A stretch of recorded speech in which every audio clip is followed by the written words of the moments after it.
साथियों, आप सब जानते हैं कि आज 30 जनवरी है और 30 जनवरी को हम पूरे देश में, पूरी दुनिया में बलिदान दिवस के रूप में याद करते हैं।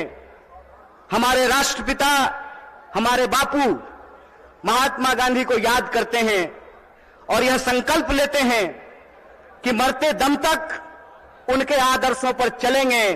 और उनका आदर्श था सत्य और अहिंसा, न्याय और एकता। और उनकी जो एकता की बात थी, उस एकता की बात के चलते ही जिनके आखिरी क्षण में भी मुंह से हे राम निकला था, उनको एक आतंकवादी कायर नाथूराम ने हत्या करने का काम किया था। यह आज हम सब लोगों को समझना पड़ेगा कि आज हमारे देश में जिस तरीके से नफरत का माहौल पैदा किया गया है, जिस तरीके से इंसान को इंसान से लड़ाया जा रहा है, यही साजिश किसी जमाने में अंग्रेज किया करते थे। अंग्रेज भारत के लोगों को आपस में लड़ाते थे, हिंदू मुसलमान करवाते थे, मंदिर मस्जिद करवाते थे और फूट डाल करके हमारे ऊपर 200 साल तक राज किया था। एक बार फिर से जो लोग आजादी के आंदोलन में हिस्सा नहीं लिए, जिन्होंने इस देश के लिए शहादत नहीं दी, जो जेलों में नहीं गए, फांसी पे नहीं चढ़े, वो लोग जो उस वक्त अंग्रेजों की मुखबिरी किया करते थे, आज गद्दी पर बैठ करके फिर से लोगों को आपस में लड़ा रहे हैं, लोगों के बीच में नफरत फैला रहे हैं। बोलिए, ऐसा है कि नहीं है? नफरत फैल रहा है ना? कौन फैला रहा है? नहीं नहीं नहीं, मोदी अकेले उसमें शामिल नहीं है, उसके साथ वो सब लोग शामिल हैं जो आज समाज को बांटने का काम करते हैं, समाज को आपस में लड़ाने का काम करते हैं। वो सब लोग इसमें शामिल हैं। तो आप सब लोगों से मैं ये आग्रह करना चाहता हूं, आप सब जानते हैं कि कांग्रेस पार्टी ने, भारतीय राष्ट्रीय कांग्रेस ने अंग्रेजों से लड़ करके इस देश को आजादी दिलाई। आजादी दिलाई कि नहीं दिलाई? देश आजाद है ना? कौन आजाद कराया देश को? कांग्रेस ने इस देश को आजाद कराया।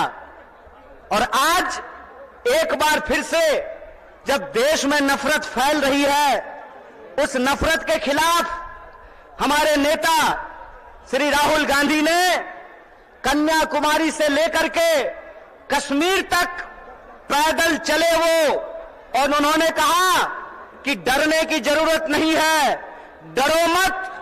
इस समाज के भीतर जो न्याय है, लोगों का जो हक है, उसके लिए आपको संघर्ष करना पड़ेगा, उसके लिए आपको लड़ाई करनी पड़ेगी। राहुल जी ने कहा कि अगर देश में नफरत फैल रही है तो हमको मोहब्बत की आवाज को बुलंद करना पड़ेगा। और कन्याकुमारी से लेकर के कश्मीर तक उन्होंने भारत जोड़ो यात्रा की, भारत जोड़ो पद यात्रा की।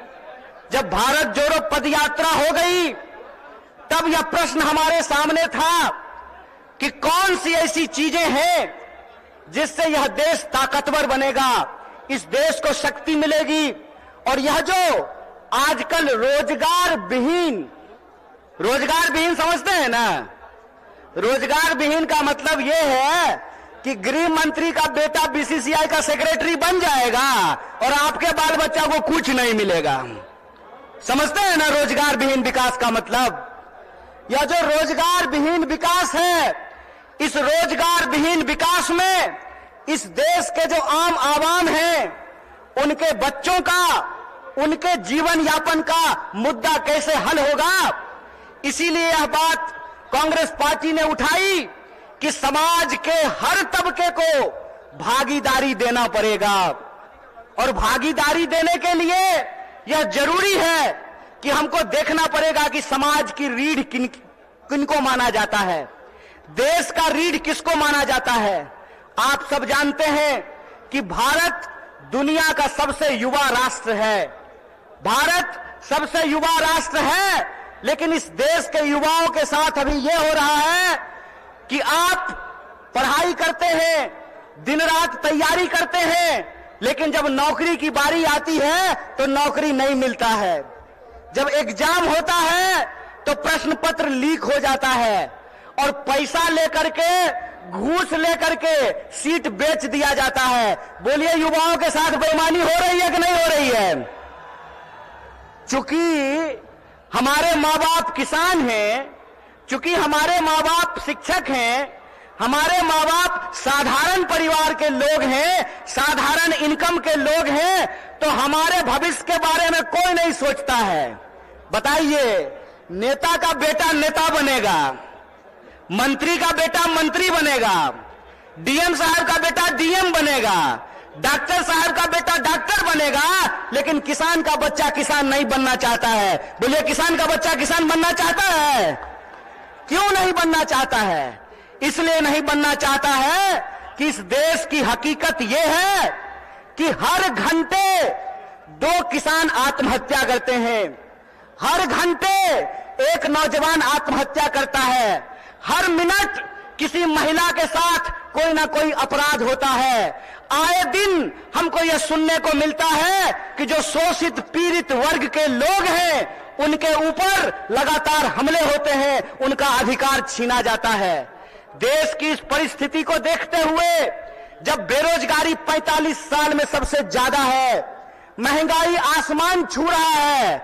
आप लोगों को याद था ना, पहले पेट्रोल कितना में मिलता था?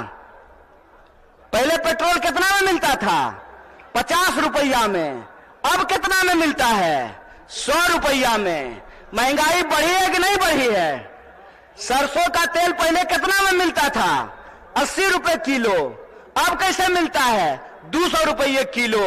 बोलिए, महंगाई बढ़ी है कि नहीं बढ़ी है?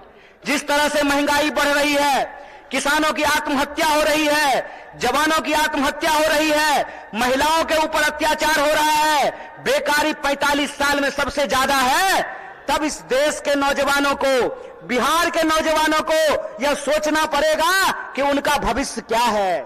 आप सोचिए कि अगर इस देश के नेता चाहते हैं कि उनके बाल बच्चों का भविष्य बना रहे, तो इस देश के किसानों को, इस देश के गरीबों को भी यह सोचना पड़ेगा कि उनके बाल बच्चों का भविष्य कैसे बना रहेगा। इसीलिए इस देश की परिस्थिति को देखते हुए हमारी पार्टी भारतीय राष्ट्रीय कांग्रेस ने और हमारे नेता राहुल गांधी ने यह तय किया है कि हम भारत जोड़ो न्याय यात्रा की शुरुआत करेंगे। और यह जो भारत जोड़ो न्याय यात्रा है, ये मणिपुर से चल करके बिहार की महान भूमि पे पहुंची है। बोलिए, बिहार महान है कि नहीं है? लेकिन आजकल बिहार को बदनाम भी कर दिया गया है। बदनाम नहीं कर दिया गया है। आज हमको मीडिया के एक साथी पूछ रहे थे कि नीतीश जी आपको छोड़ करके चले गए, इस पर आप क्या कहना चाहते हैं? हम बोले, सुनिए, कौन आया कौन गया ये महत्वपूर्ण नहीं है। महत्वपूर्ण ये है कि बिहार के जो 14 करोड़ लोग हैं, उनका जो हक और अधिकार है, रोजी रोटी कपड़ा मकान का सवाल है, अपने खून के आखिरी कतरे तक उसके लिए संघर्ष करेंगे। ये हमारा कमिटमेंट है, ये हमारा संकल्प है।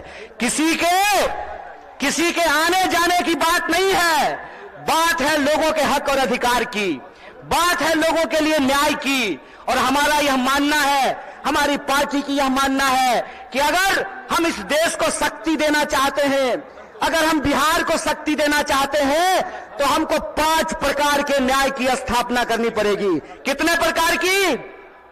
कितने प्रकार की न्याय की स्थापना करनी पड़ेगी? हाथ उठा करके बताइए। अरे डरिए नहीं, आप नेता छोड़े कि ईडी से घबरा जाइएगा। आप तो आम जनता है, आपको क्या फर्क पड़ता है? 5 प्रकार के न्याय की जरूरत पड़ेगी। कितने प्रकार की? और वो 5 प्रकार का न्याय ये है कि हम चाहते हैं कि इस देश में नारी को न्याय मिले, भागीदारी का न्याय मिले, युवाओं को न्याय मिले, किसानों को न्याय मिले और मजदूरों को न्याय मिले। बोलिए, आपको ये 5 न्याय चाहिए कि नहीं चाहिए? सब लोगों को चाहिए। अगर सब लोग यह 5 प्रकार का न्याय चाहते हैं, तो हम आपसे एक अपील करना चाहते हैं। एक बात जान लीजिए, इस देश में कुछ भी इस देश के आम लोगों को कुछ भी बिना संघर्ष के नहीं मिला है। हमारी आजादी के लिए भी लोगों को अपनी जान गंवानी पड़ी। बिहार के लोग जानते हैं कि अपने हक और अधिकार के लिए संघर्ष करना पड़ता है।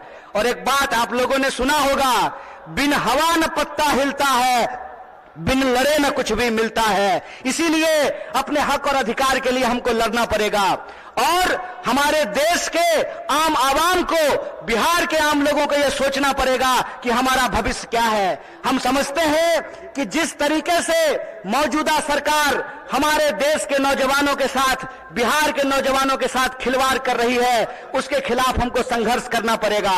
आप सब सोच करके बताइए, अग्निवीर लाई सरकार और अग्निवीर में सरकार ने कहा कि 4 साल के लिए नौकरी देंगे। क्या सिपाही जी, 4 साल के लिए आपको नौकरी मिलेगा, लीजिएगा 4 साल का नौकरी।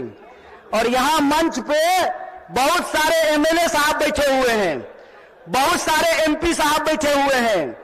प्रधानमंत्री बनेगा 5 साल के लिए और सेना का जवान बनेगा 4 साल के लिए। बोलिए बेईमानी है कि नहीं है? ये अगर बेईमानी है तो बेईमान को बेईमान कहना चाहिए कि नहीं कहना चाहिए? चोर को चोर कहना चाहिए कि नहीं कहना चाहिए? ये चोर और बेईमान मिलकर के इस देश के साथ लुटखोरी कर रहे हैं।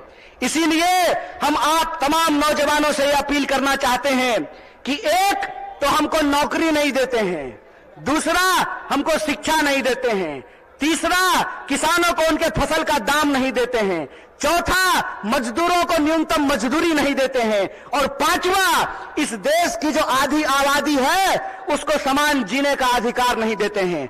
मैं पूछना चाहता हूं, डॉक्टर बाबा साहब भीमराव अंबेडकर ने संविधान बनाया, कांग्रेस पार्टी ने संविधान बनाया, और उस संविधान की ताकत यह है कि डीजीपी का वोट एक होता है ना? क्या बोलिए सिपाही जी, घबराइए नहीं, डरिए नहीं।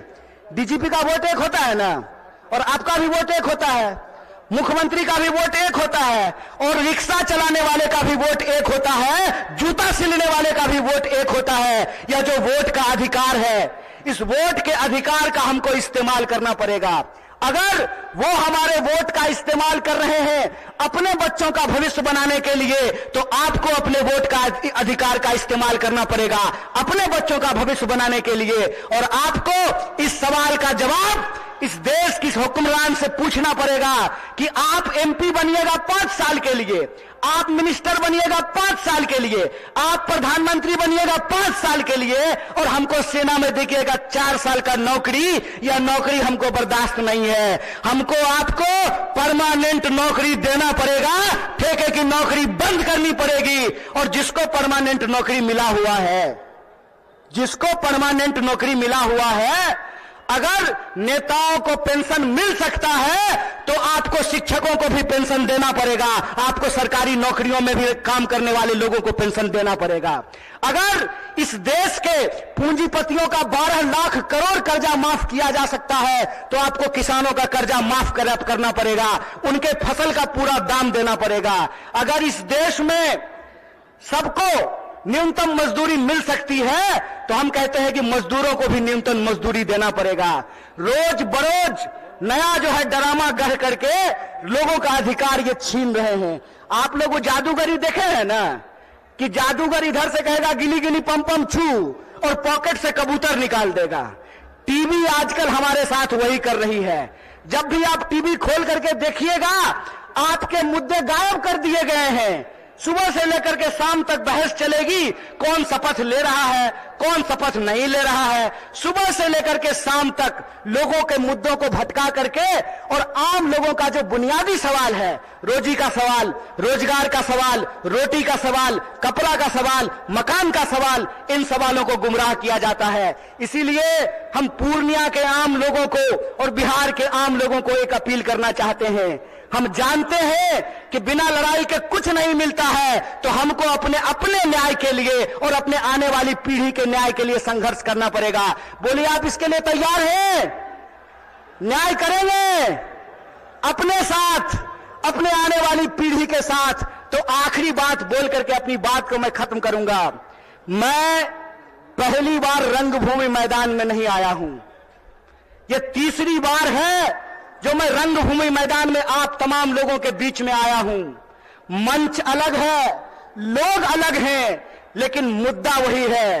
और तब भी हमने आपसे वादा किया था कि इस देश की आजादी पे जब जब आंच आएगी, आपका बच्चा जो आपका नमक खाया है, आपके हक और अधिकार के लिए सड़कों पर उतरेगा। इसीलिए आप तमाम बिहार वासियों को, पूर्णिया वासियों को, सीमांचल वासियों को अपील करना चाहता हूं कि आप तमाम लोगों को 5 न्याय के लिए, इस देश की शक्ति देने के लिए आपको संघर्ष करना पड़ेगा। और इस संघर्ष में अगर हम संघर्ष करेंगे तो जरूर जीतेंगे। इन्हीं शब्दों के साथ अपनी बात को खत्म करूंगा। शुक्रिया। इनकलाब जिंदाबाद। जय हिंद, जय बिहार, जय कांग्रेस। न्याय का हक मिलने तक।